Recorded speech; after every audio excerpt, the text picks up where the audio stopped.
ভয় পেও না চাঁদাবাজ, তোমরাও এই সমাজের মানুষ। আমরা ইনশাআল্লাহ তোমাদের হাতে সম্মানের কাজ করে দেব। তোমরা সম্মানের সাথে বসবাস করবা, সেদিন আর মুখ লুকিয়ে তোমাদেরকে চলতে হবে না সমাজে। এখানে বাংলাদেশের শস্যের 3 ভাগের 1 ভাগ সারা বাংলাদেশে উত্তরবঙ্গ ধান চাল সরবরাহ করে, গম সরবরাহ করে, ভুট্টা সরবরাহ করে, জাম সরবরাহ করে, লিচু সরবরাহ করে, পেয়ারা কুল সরবরাহ করে। এক কথায় বলতে গেলে বাংলাদেশের এটি হচ্ছে খাদ্যের একটি ভান্ডার। কিন্তু আফসোস, কৃষক তো উৎপাদিত মূল্যের সঠিক মূল্য পায় না।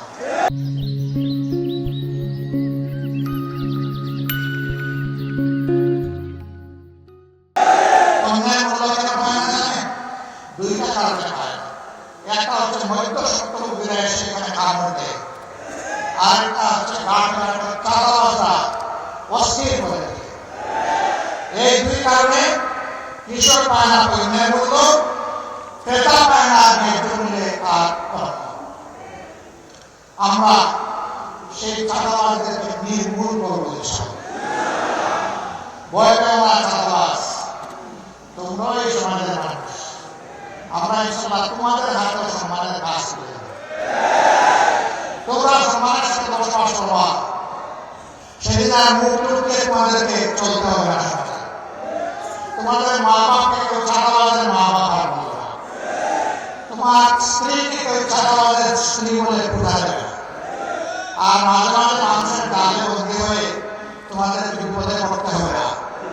তোমরাও সম্মানের সাথে বসবাস করবে ইনশাআল্লাহ। এইভাবে প্রত্যেকটা হাত আমরা প্রত্যেকটা হাতে কাজ করে দিয়ে সম্মানের হাত বাড়াতে চাই। আপনাদের কোনো আপত্তি আছে? এই অবস্থা যদি তৈরি হয়, রাজধানীর দিকে প্রাণপণে ছুটতে হবে ইনশাআল্লাহ। স্বাস্থ্য সেবার জন্য ছুটে আমাদের অঙ্গীকার হচ্ছে এখন 33টা জেলায় মেডিকেল কলেজ আছে, 64টা জেলার মধ্যে 31টা বাকি আছে। আমরা পর্যায়ক্রমে ইনশাআল্লাহ সব জায়গায় মেডিকেল কলেজ গড়ে তুলব এবং সব জায়গায় সরকারি, বেসরকারি বা যৌথ উদ্যোগের বিশেষায়িত হাসপাতাল ক্রমান্বয়ে গড়ে তোলা হচ্ছে। এই সুবিধা যদি আপনি গাইবান্ধায় বসে পান, আপনি ঢাকায় যাবেন কেন? আপনার সময় এবং ভোটটা অপচয় করবেন কেন? সেখানে যদি অসহায়ের মতো আপনাকে ঘুরতে হবে কেন? এখানে তো বাড়িতে বসে আপনি সেই সেবাটা দিতে পারেন। শিক্ষার ক্ষেত্রে এখন বলবেন ডাক্তাররা সেখানে থাকবে না, থাকবে। যখন সে দেখবেন মানসম্মত শিক্ষা প্রতিষ্ঠান এখানে পরিচালিত হচ্ছে, গড়ে উঠেছে, তার সন্তানের শিক্ষা দীক্ষায় কোনো সমস্যা হবে না, তখন সেও সাধারণত এখানে থাকতে দুটি কারণে। একটি হলো জীবন এখানে সহজ, পণ্যের দাম এখানে কম এবং সে তাজা সবকিছু পাবে। সবচেয়ে বড় কথা হলো শহরের একটা কবিতা আছে, ইট পাথরের বাড়ি এটা, ইট পাথরের ঘর, কেহ নয় কারো এটা, সবাই সেটা। এ হচ্ছে জনসভ্যতা কবিতা। আর গ্রামে যখন আসবে তখন দেখবে যে মানুষ বড়ই প্রাণ খোলা, মানুষ সম্মান করে, ভালোবাসে, মর্যাদা দেয়, যেটা শহরে পাওয়া যায় না। মানুষের ভালোবাসার জালে তারা বন্দী হয়ে এখানেই থাকবে ইনশাআল্লাহ। আমরা এই 3টা জিনিস যদি নিশ্চিত করতে পারি, উন্নত শিক্ষা, মানসম্মত স্বাস্থ্যসেবা এবং সকলের হাতে হাতে কাজ, তাহলে আলহামদুলিল্লাহ নগর আর সাগরের ব্যবধান দূর হয়ে যাবে, কোন ব্যবধান থাকবে না। আমরা মরুভূমির বাংলাদেশ দেখতে চাই না, আমরা উর্বর বাংলাদেশ করে তুলব। উর্বর হবে আমাদের জনশক্তি, উর্বর হবে আমাদের মাটি। আমরা এই দেশকে ভালোবাসি, আমরা মানুষকে ভালোবাসি। চরম বিপদে আপনারা সাক্ষী, আমাদের নেতৃবৃন্দ জেলে গিয়েছেন, পাশের কাজকে ঝুলেছেন হাসতে হাসতে। দফায় দফায় আমরা আপনারা জেলে গিয়েছি। প্রিয় বাংলাদেশ ছেড়ে আমরা যাই। আমরা ছিলাম জীবনের, সম্পদের, ইজ্জতের ঝুঁকি নিয়ে বাংলাদেশের স্বার্থে ছিলাম। কেন ছিলাম? কারণ এই মাটিটাকে বড় ভালোবাসি। এই মাটি তোমাকে ফেলে যাবো না। তবে আল্লাহর যদি কোনো ইচ্ছা থাকে সেটা ভিন্ন, আল্লাহ যদি কোনো দায়িত্ব পালনের উদ্দেশ্যে কোথাও নিয়ে যান সেটা কিন্তু শুধুমাত্র জালিমের ভয়ে দেশ ছেড়ে পালাবো ইনশাআল্লাহ তা করব না। মহান আল্লাহ সাইডে ছিলাম, মহান আল্লাহর মেহরবানিতে আছি, সুখে দুঃখে গোলাগুলি করে আপনাদের সাথে থাকবো ইনশাআল্লাহ। আমরা যদি সময়ের কুটিল হই তাহলে সময় যখন আসবে তখন এসে আপনাদেরকে গান শোনাবো কুহু কুহু। সময় যখন চলে যাবে ডানা মেলে তখন আমরা উড়ে যাবো। আর যদি আমরা আপনাদের একজন হই কোথায় যাবো? আপনাদের ছেড়ে যাবো না ইনশাআল্লাহ। এখানেই থাকবো। জীবনে মরণে সুখে দুঃখে মহান আল্লাহর উপর ভরসা করে আমরা একসাথে পথ চলবো ইনশাআল্লাহ। আমরা শিশুদের জন্য তাদের মেধা বিকাশের একটি বাংলাদেশ করতে চাই। তরুণ তরুণী যুবক যুবতীদের জন্য আগামীর স্বপ্ন বাস্তবায়নের হাত হিসাবে তাদেরকে গড়ে তুলতে চাই। আমাদের মায়েদের জন্য ঘরে চলাচলে এবং কর্মস্থলে শতভাগ সম্মান এবং নিরাপত্তা নিশ্চিত করতে চাই।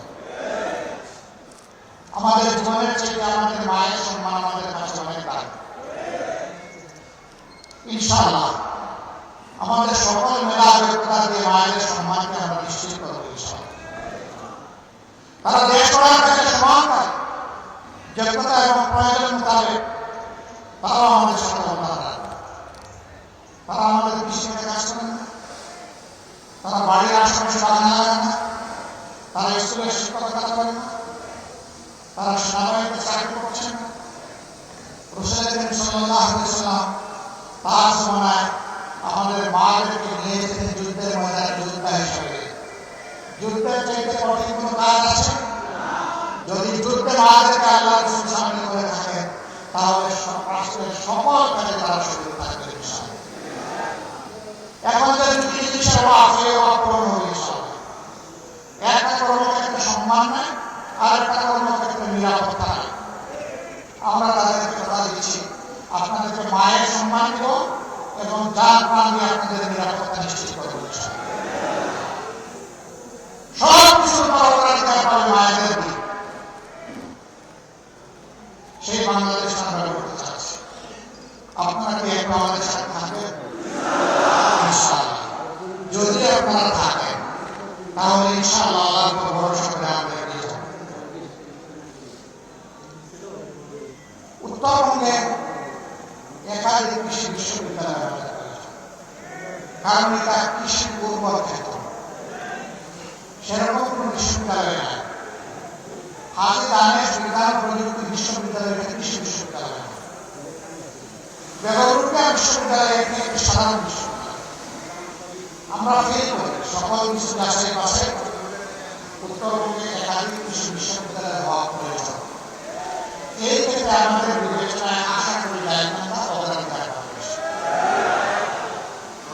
মেডিকেল কলেজের কথা আগেই বলেছি, এখানে ক্রিকেট করার সিদ্ধান্ত হয়ে আছে, বাস্তবায়ন নাই। হ্যাঁ, ক্রিকেট এখানে হওয়া উচিত কর্মসংস্থানের জন্য এবং আমাদের উৎপাদিত যে সমস্ত পণ্য আছে সেইগুলোকে প্রসেসিং করা, বাজারজাত করা, বিশ্ব বাজার করার জন্য, বাংলার বাজার করার জন্য প্রয়োজন আছে। আমরা অবশ্যই এখান থেকে ইনশাআল্লাহ আপনারা দোয়া করবেন। তারপরে বালাসী বাহাদুর প্রণালী না বাহাদুর একটা সেতু দুই দিকে বিচ্ছিন্ন করে রেখেছে। আমরা চেষ্টা করবো দুই থেকে জুলাই আপনারা দোয়া করবেন।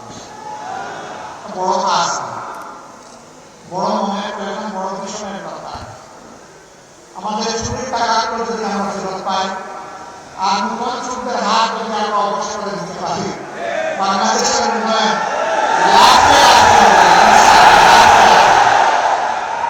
আপনারা দোয়া করবেন। তারপরে ফুলচুরি সাহারা নদী শাসন না, শুধু ফুলপুরি সাহারা না, সকল নদীগুলোকে শাসন করো না।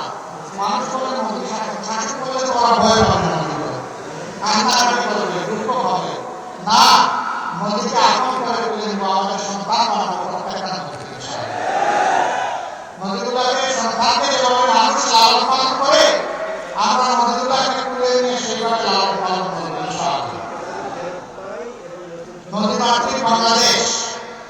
আমরা এক সময় নদীর কূলে আমরা যে বসেছিলাম, মা এখন আমাদের নৌকাটা নিয়ে চলো, আমাদের জাহাজ নিয়ে চলো, আমাদের লঞ্চ নিয়ে চলো, তা বন্ধ হয়ে গেছে। আপনারা দোয়া করবেন, চলার পথে অনেক বাধা আছে, ষড়যন্ত্র আছে, সেই বাধা ষড়যন্ত্র আল্লাহ তাআলার অতিক্রম করতে আমাদের সাহায্য করুন। আমি পরিশেষে ন্যায় এবং ইনসাফের কর্মী দাঁড়িপাল্লা 10 দলের পক্ষ থেকে 5টি আসনে এখানে 5 জনকে মনোনয়ন দেওয়া হয়েছে। সবাইকে আপনারা ছিলেন, তারপরে আমার নৈতিক দায়িত্ব আপনাদের কাছে আমাদের ভাইদেরকে আমানত হিসেবে উপহার দিয়ে আপনারা এই আমানত কবুল করবেন, সাথে থাকবেন, পাশে থাকবেন, লড়ে যাবেন।